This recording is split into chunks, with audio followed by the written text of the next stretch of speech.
సేవక్ సంఘ్ అంటే మనం ఇక్కడ పెట్టాం కదా, దాని గురించి నేను ఒక 2 నిమిషాలు తెలియజేస్తాను అందరికీ. ఇది 1925 సంవత్సరంలో పెట్టారండి. ఎవరితో అంటే కేవలం 4 చిన్న పిల్లలతో, 7వ క్లాస్ 8వ క్లాస్ 9వ క్లాస్ చదివే పిల్లలతో డాక్టర్ కేశవరావు బలీరామ్ హెడ్గేవర్ అని చెప్పి ఇటువైపు చూస్తున్నారు కదా, డాక్టర్ జీ అంటాము, ఆయన స్థాపించారు. మెయిన్ ఉద్దేశం ఏంటంటే మన దేశంలో ఇంతమంది ఇన్ని దాడులు జరిగాయి, ముస్లింలు వచ్చారు, ఇంకోళ్ళు వచ్చారు, ఇంగ్లీష్ వాళ్ళు వచ్చారు, అన్ని చోట్ల మనం ఓడిపోయాం. ఎందుకు ఓడిపోయామో అని ఆలోచిస్తే ఈ దేశంలో మెజారిటీగా ఉన్న హిందువులు ఎవరైతే ఉన్నారో వాళ్ళలో ఐక్యత లేదు. వీళ్ళు ఐక్యంగా లేకపోవడం వల్ల మనం పరాయి దేశం వాళ్ళకి బానిసలం అయిపోతున్నాము. కాబట్టి హిందూ సంఘటన కావాలి అన్న ఉద్దేశంతో ఆయన ఒక ఆలోచన చేసి పెద్ద పెద్ద వాళ్ళందరికీ చెప్తే, నువ్వేమన్నా పిచ్చోడు అయ్యా, ఒక క్లాసులో 4 కప్పలను పెట్టచ్చు గానీ ఒక చోట 4 హిందువులను కలపగలమా? అసలు 4 హిందువులు ఎక్కడ కలుస్తారో తెలుసా? పాడి మోసేటప్పుడు కలుస్తారు అంతే, ఇవన్నీ జరిగే పనులు కావు, నువ్వు పెద్ద పిచ్చోడివి అన్నట్టుగా ఆయన హేళన చేశారు. కానీ ఆయన చిన్న చిన్న పిల్లలతో మొదలుపెట్టి ఇప్పుడు 100 సంవత్సరాలకి దగ్గరలో కోట్ల మంది స్వయం సేవకులు అంటారు వాళ్ళని, అంటే కొన్ని వేల మంది ఇల్లు వదిలిపెట్టి ప్రచారకులుగా బయటకు వచ్చి కూడా సంఘ పని చేస్తూ ఉంటారు. కొన్ని కోట్ల మంది తయారయ్యారు. ఈరోజు మన దేశాన్ని పాలిస్తున్న ఇన్ని రాష్ట్రాల్లో దగ్గరలో 15 రాష్ట్రాలకి ముఖ్యమంత్రులు స్వయం సేవకులే. మన వాజ్పేయి గారు, మోడీ గారు, అద్వానీ గారు, వీళ్ళంతా ఈ శాఖలో ఇలా కూర్చొని ఆడుకొని పైకొచ్చిన వాళ్లే. అంటే ముఖ్య లక్ష్యం ఏంటంటే హిందూ సంఘటన. మన అఖండ భారత్, మన దేశంలో చాలా ప్రాంతాలు మనం కోల్పోయాం. పాకిస్తాన్ కోల్పోయాం, బంగ్లాదేశ్ ని కోల్పోయాం, అలాగే శ్రీలంకను కోల్పోయాం, బర్మాను కోల్పోయాం, ఆఫ్ఘనిస్తాన్ కోల్పోయాం. ఇవన్నీ కూడా కలిసిన భారతదేశం ఉండేది మనది. ఇవన్నీ కలిపి అఖండ భారత్ చేసుకోవాలి అన్నది ఒక ఉద్దేశము. అలాగే మన సనాతన ధర్మం, విశ్వ గురువుగా ఉండేవాళ్ళం మనం, విశ్వానికి మనం విద్య నేర్పించేవాళ్ళం. అలాంటిది దేశాన్ని ఆ స్థితికి మనం తీసుకెళ్లాలి. మళ్ళీ అలా చెయ్యాలి అంటే దేశంలో ఉన్న పౌరులు నిబద్ధతతో ఉండాలి, అన్ని తెలిసి ఉండాలి, నిజాయితీగా ఉండాలి, పరాక్రమంగా ఉండాలి అన్న దాని మీద ఇది మనుషుల్ని తయారు చేస్తుంది. ఇప్పుడు ఈ మనుషులు ఏం చేయాలి? సమాజంలోకి వెళ్లి సమాజాన్ని మార్చాలి. సమాజాన్ని తప్పుదోవ పట్టించకుండా సమాజంలో బాధ్యతగా ఉండే మనుషులు తయారు చేస్తూ దేశాన్ని బలంగా తయారు చేయాలన్న ఉద్దేశంతో 100 సంవత్సరాలుగా పనిచేస్తుంది. ఇప్పటికి 100 సంవత్సరాలు అయింది. కాబట్టి ఈ మాత్రం మనం ఉన్నాము అంటే, ఇంకా ఆర్ఎస్ఎస్ ఉంది కాబట్టి మన దేశంలో హిందువులం బతికున్నాం. ఇంకా లేదంటే పాకిస్తాన్ లో ఉన్న హిందువుల్లాగా, బంగ్లాదేశ్ లో ఉన్న హిందువుల్లాగా కుప్పలు నరిగి పాతిపెట్టి ఉండేవాళ్ళు. ఈ పాటికి సంఘము ఇంటర్నల్ గా దేశం లోపల మనకి కాపలా కాస్తున్న సైన్యం లాంటిది. వాళ్ళు బోర్డర్ దగ్గర సైన్యం ఎలా కాపలా కాస్తుందో, ధర్మాన్ని లోపల ఉండి కాపలా కాస్తున్న సైన్యం. అంటే ప్రతి ఇంటి నుంచి కూడా ఒక స్వయం సేవకు రావాలి. ఎక్కడో ఎవరో వచ్చి కాపాడుతారు కాదు, మన ఇంట్లో కూడా ఒక స్వయం సేవకు తయారవ్వాలి. నా కొడుకు సంఘంలో చేరాలి, నా కొడుకు దేశం కోసం పనిచేయాలి అన్న తపన ప్రతి తల్లి గనక ఉంచుకున్నట్టయితే, ప్రతి ఇంటి నుంచి ఒక సైనికుడిలాగా స్వయం సేవకుడు వచ్చినట్టయితే మన దేశాన్ని ఎవరు కన్నెత్తి చూడటానికి కూడా ఆలోచించారు, భయపడతారు. కాబట్టి మనం ఆ స్ఫూర్తితో మనం అందరినీ పిలిచిదికోండి, ఇలా తయారు చేయాలి. మనం ఇప్పుడు పిల్లలు కంప్యూటర్లో గేమ్లు ఆడుతున్నారు, అలా కాదు, ఇసుకలో ఆడాలి, మట్టిలో ఆడాలి, అందరితో కలిసి ఆడాలి. ఇక్కడ చూడండి ఎలా ఉంటుంది, కలిసి సమ్మత చేస్తున్నారు వీళ్ళు, కలిసి పరసంచలనం, కలిసి కబడ్డీ ఆడుతున్నారు. ఇప్పుడు కబడ్డీ ఆడుతున్న వాళ్ళు ఎంతమందిని చూస్తున్నాం? చూడటం లేదు.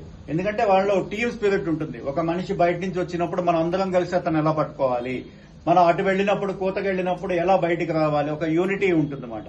అలాగే అక్కడ కలిసి ఆడుకోవటం, కలిసి యోగా చేయటం, అంత కలిసి చేయటం అన్న తత్వంతో మనం చేసినప్పుడు మనలో ఒక ఐక్యత వస్తుంది అన్న భావంతో సంఘం పనిచేస్తూ ఉంటుంది.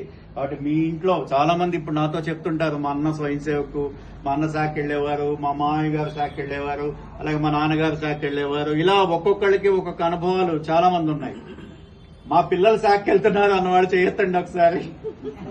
కొన్ని రోజులు అది మనకి ఎంత డేంజర్ చెప్పండి. వాళ్ళందరూ శాఖలకు వెళ్లారు కాబట్టి ఈ రోజు మనం ఒక 50 మంది కూర్చొని ఇక్కడ చేసుకుంటున్నాం. అటు మన పిల్లలు వెళ్ళలేకపోవటం అన్నది, మనం నెక్స్ట్ తరం వెళ్ళలేకపోవటం అన్నది మళ్ళీ అదొక ప్రమాదం. కాబట్టి మనం భావితరాలకు కూడా ఇవి తెలియచేయాలి, ఇలా ఉంటుంది అని తెలియచేయటమే మా ఈ ప్రదర్శన, ఏదైతే సంఘ శాఖ జరుగుతుందో ప్రదర్శన పెట్టడంలో ఉద్దేశం మాది. కాబట్టి ఇప్పుడు అందరూ కూడా మహిళలు, వృద్ధులు ఇలా తేడా లేదు, ప్రతి ఒక్కళ్ళు ధర్మం గురించి, దేశం గురించి పనిచేస్తూనే ఉండాలి. మనం భజనలు చేసుకోవడం, పూజలు చేసుకోవడం ఇదంతా ఒకవైపు అయితే, మన భజనలు చేసుకోవడానికి, పూజలు చేసుకోవడానికి మనం సురక్షితంగా ఉండాలి అంటే మనకు ఒక రక్షణ కవచం ఉండాలి కదా. ఆ రక్షణ కవచం లేకుండా మనం ఎంత చేసుకున్నా కూడా రేపు ఎవరైనా వచ్చి దాడి చేస్తే మనల్ని కాపాడుకోలేని పరిస్థితిలో ఉండకూడదు. చక్కగా తలుపుల పక్కన రోకల వండలు పెట్టుకోండి, కాగ పొట్లాలు పెట్టుకోండి. భూకమ్ముడుగా మన ఇళ్ల మీద దాడులు జరిగినా జరగచ్చు. ముందు ఒక 1000 మంది ముస్లింలు గనక వచ్చి మన ఇళ్ల మీదకి దాడి చేసి నిలబడగల శక్తి ఏ కుటుంబానికి ఉంది చెప్పండి? నలంద యూనివర్సిటీ తెలుసా మీకు? నలంద యూనివర్సిటీలో 10,000 మంది పిల్లలు చదువుకుంటున్నారు. 10,000 మంది పిల్లలు. వాళ్ళకి చదువు చెప్పడానికి ఒక 500 మంది ఉపాధ్యాయులు. 10,500. వాడు వచ్చిన వాడు ఎంతమందో తెలుసండి? 20 మందితో వచ్చాడు. ఒకడు గుర్రాలు వేసుకుని 20 మందితో వచ్చాడు. వీళ్ళందరూ అమ్మ వాడు రాగానే ఎవరు గదుల్లో గడిపోయి తలుపులు వేసేసుకున్నారు. వాడేం చేశాడు? ఒక్కొక్క తలుపు బద్దలు కొట్టను, దాంట్లో ఉన్న 10 మందిని 20 మందిని నరికేయను. ఈ గదిలో ఉన్నవాడు అమ్మ ఇంకా నా దాకా రాలేదు కదా అని కూర్చోవడం తప్ప, అందరూ 10,500 మంది ఒకేసారి వచ్చి గనక మహాత్మా గాంధీ కూడా అన్నారు, ఒక్కొక్కడు ఒక పుస్తకం విసిరేస్తే చాలు ఆ పుస్తకాల్లో సమాధి అయిపోయేవాళ్ళు వాళ్ళు అని. కానీ చేయలేదు ఆ పని. ఎవరికి వాళ్ళు పిరిగ్గా గదుల్లోకి వెళ్ళిపోయి దాక్కున్నారు. వాళ్ళు ఒక్కొక్క గది తలుపులు బద్దలు కొట్టుకుంటూ వచ్చి మొత్తం 10,500 మందిని చంపేసి నలంద యూనివర్సిటీని తగలెట్టేస్తే కొన్ని ఏళ్లు తగలబడింది. అది అంటే అన్ని లక్షల పుస్తకాలు ఉన్నాయి అక్కడ. అదంతా మన జ్ఞానం, మన విజ్ఞానం, మన దేశ సంపద తగలబడిపోయింది. అలాగే మనకు ఆ 10,000 మంది బయటికి ఒకేసారి రావడం అన్న తత్వం మనలో పోయింది. మన సందుల మీదలో మన ఇళ్ల మీదకి కూడా వచ్చినా కూడా మన ఇళ్లలో మనం కూర్చుంటే మనం కాపాడుకోలేము.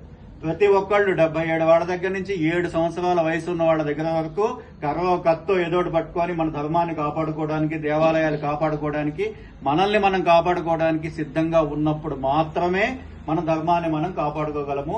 ధర్మం కాపాడితేనే దేశం బాగుంటేనే ఇవన్నీ. లేదంటే మనం ఏమీ చేయలేం. ఈ రోజు పాకిస్తాన్ లో దుర్గాదేవి పూజలు చేయడానికి లేదు. బంగ్లాదేశ్ లో సంక్రాంతి చేసుకోవద్దు అని చెప్పి పెద్ద ఊరేగింపులు జరుగుతున్నాయి. కొన్ని చోట్ల ఇదే పరిస్థితి మనకు కూడా రావచ్చు. మనం గనక బలహీనం అయిపోతే. కాబట్టి మనం ఎక్కువ మంది ఉన్నాం కాబట్టి ఏదో నడిపిస్తున్నాం. మన సంఖ్య తగ్గిపోతే ఆఫ్ఘనిస్తాన్ ఒకప్పుడు హిందువులే ఉండేవాళ్ళం, ఇరాన్ హిందువులే ఉండేవాళ్ళు, నేపాల్ హిందువులే ఉండేవాళ్ళు. అలాగే అన్ని దేశాల్లో హిందువులే. ఈ రోజు హిందువులు తగ్గిపోతే ఆ దేశం, ఆ ముక్క దేశం నుంచి విడిపోతుంది. హిందువులు తగ్గిపోతే దేశం విడిపోతుంది. కాబట్టి మనం ఎక్కువగా సంఖ్యలో ఉన్నప్పుడు మాత్రమే. కాబట్టి మీ పిల్లలకి చెప్పండి, 4 పిల్లల్ని కనమని చెప్పండి.